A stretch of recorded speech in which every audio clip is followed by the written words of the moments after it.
Hello students. The topic of this speech is Independence Day.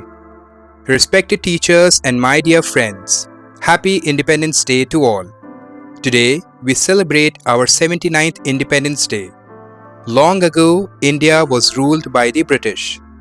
Many freedom fighters like Rani Lakshmibai, Sardar Vallabhbhai Patel, Dr. B.R. Ambedkar, Jawaharlal Nehru fought for our freedom.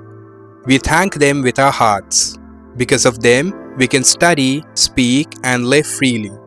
Today, India is known for its strong democracy, technology, and peace-loving nature. We are leading in space, science, farming, and digital progress. Let's respect our freedom and be good citizens. The future of India is in our hands. Let's make it bright and beautiful. Vande Mataram. Happy 79th Independence Day. Don't forget to subscribe.